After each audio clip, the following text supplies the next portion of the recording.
다음은 경기 시흥시갑 출신의 문정복 의원님 질의해 주십시오.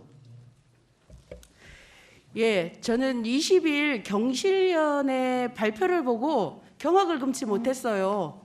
대한민국의 최고가는 시민단체가 어떤 근거로 어떤 자료를 가지고 그런 발표를 했는지, 성남시의 이익이 10%고 나머지 8,500억을 김만배 일가가 가져갔다. 김만배 일가 보호할 마음 추호도 없습니다. 그렇지만 아주 공신력 있는 시민단체가 뭔가 기자회견을 하고 발표할 때는 사실에 근거한, 그리고 팩트체크를 열심히 하고서 해야 된다고 저는 생각합니다.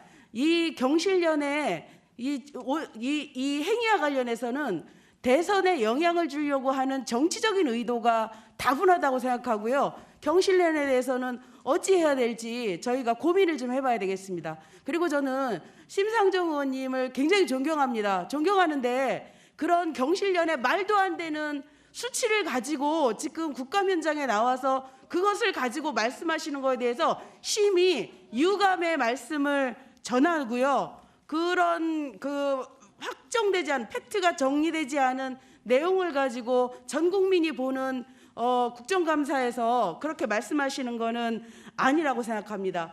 그 근거는 뭐냐면 사람들이 잘 이해를 못하는 거예요. 지금 이 자료를 보시면요, 2017년도 대장동 사업이 완료되고 제가 벽을 하나 쳐놨지 않습니까? 요거는 아파트 분양과 관련한 거예요. 우리는 성남시는 이미 확정 배당금을 정리를 했기 때문에 택지 분양 단계에서 사업은 종료됐다라고 보는 게 맞는 겁니다. 아파트 분양과 관련해서는 이것은 죄송하지만 민간의 몫인 거예요. 아까 지사님께서 말씀하셨죠. LH가 택지 분양해서 민간에게 넘겼는데 민간이 그것을 분양해서 이익을 남기면 그럼 LH가 그 이익을 가져갈 수 있느냐? 없습니다. 우리 도시개발법에는 그런 조항 자체가 없습니다. 그렇기 때문에 경실련이 발표한 자료는 허구에 근거한 거고요. 도시개발법을 이해하지 못하는 상황에서 말한 거기 때문에 경실련은 이 문제와 관련해서 정확한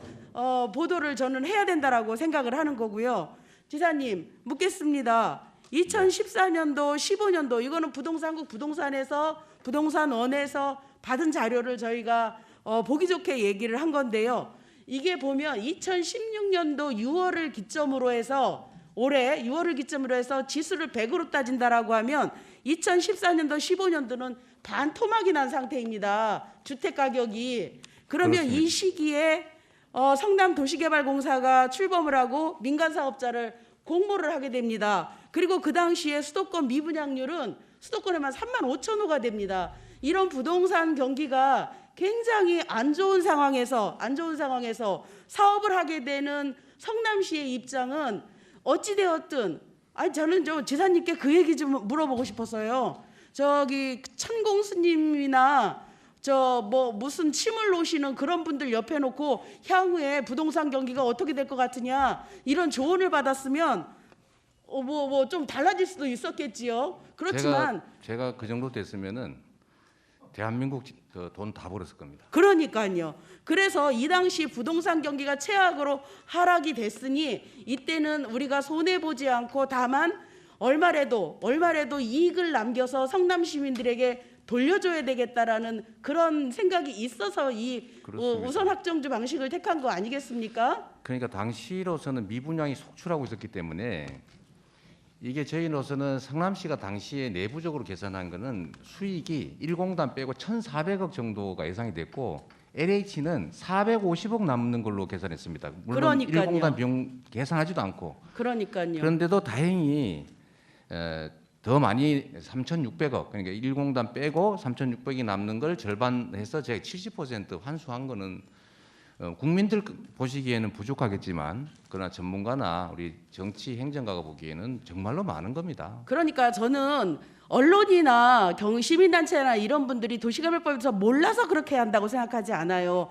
정확하게 이 시점을 기점으로 해서 이미 택지 분양 사업으로 인해서 성남시의 역할은 끝나는 겁니다. 이 내용을 가지고 우리가 취득한 금액이 5,503억이면 이거는 대단한 사업인 거거든요. 그리고 이 이후에 아파트 분양 사업과 관련해서는 이것은 민간의 몫입니다. 그렇다고 민간이 다 이익을 가져가라 이렇게 하는 거는 그 권고할 수는 없지만 당시 분양가 상한제도 폐지되고 그때 당시에 주택 가격이 상승하면서 이익이 많아진 거라는 거예요. 그래서 이 두 문제를 정리할 수밖에 없는 상황이라는 것을 국민들께서 이해하셨으면 저는 좋겠다라는 거고요.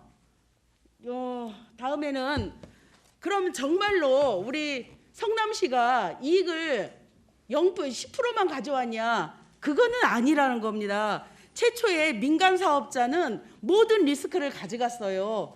가령 용지 분양도 민간에서 하고 그다음에 민간 위험 부담들, 그다음에 사업비 증가분에 대한 것도 모조리 다 민간에서 하기로 한 거잖아요. 네. 네. 그리고 우리는 그 최초에 그 4,333억에 플러스 추가로 1,120억을 추가로 받은 거 아닙니까?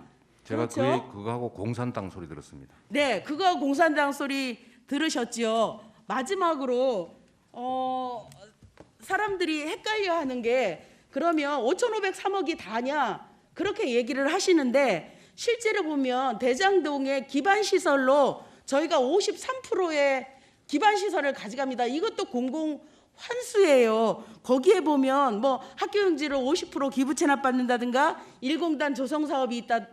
그거는 이제 지구 내고 지구 바뀌고 실제로 뭐 도로나 학교나 뭐 이런 것들 기반 시설로 해서 53억인데 이게 추정가가 5,293억입니다. 이것과 관련해서 도시 기반 시설에 들어간 비용과 그다음에 우리가 지구 밖에 결합 방식으로 인한 지구 밖의 이익에 대해서 좀 자세하게 설명 부탁드리겠습니다. 이제 국민의힘에서 자꾸 그 주장을 하니까 언론도 오해를 하고 심지어 경실련조차도 이런 사실과 다른 입장을 냈는데 사업 부지인 대장동 안에 공원, 도로, 각종 기반 시설은 당연히 다 공공기속이 됩니다. 제가 그거를 이익이라고 한 게 아니고 그건 당연한 거고 제일 핵심적인 것은 본시가지에 10km 25리 떨어져 있는 본시가지의 중심 상업용지, 이 중심 상업용지를 매입해가지고 17,000평이나 공원을 만들고 있는 겁니다. 여기에 2,700억이 들었는데 지금 현재로 하면 한 5천억은 더 넘지 않을까 계산하면 그런 생각이 들고요. 근데 이거를 당연히 해야 되는 건데 왜 이익이라고 주장하냐라는 얘기는 저는 무지의 소치라기보다는 악의에 기초한 게 아닌가. 좀 그래서 좀 이거는 좀 명백하게 해주시면 좋겠고요. 아까 그 경실련 얘기는 저는 경실련에서 추천하신 분이 경기도에 와서 이 담당 업무를 하는 분이 계십니다. 왜냐하면 경실련이 부동산 문제에 관심이 많았기 때문에 제가 김헌동이라는 분도 여러 차례 만났고 전화도 여러 차례 상의도 하고 경기도의 부동산 정책을 잘하려고 정말로 협력하고 노력했는데 어떻게 LCT 문제 제기는 안 하고 이것만 문제가 있다라고 하는 것도 이해가 안 되고 예, 정리 두 좀 번째는 해주십시오. 택지 분양 사업을 두고 왜 아파트 분양 사업의 이익을 얘기하는지 모르겠고 그 외에 나머지 필지들은 분양회사들이 많이 또 벌었겠죠. 그걸 왜 저한테 얘기하냐. 세 번째로는 이거 중립성에 좀 문제가 있다는 생각이 들고요. 아까 천공스님 말씀하셨는데 정말 제가 그런 생각이 듭니다. 예, 정말 정리 좀 그렇게 하고 해주십시오. 싶어요. 미래를 다 내다보고 다른 사람이 못 보는 거 와서 네. 지금은 부동산 경기가 나쁘지만 앞으로는 3년 후에 오를 거니까 이런 거 예측해서 하면 예, 좋겠는데 정리해 주십시오. 예, 그게 현실적으로 매우 어려웠다. 그 말씀 드립니다. 네.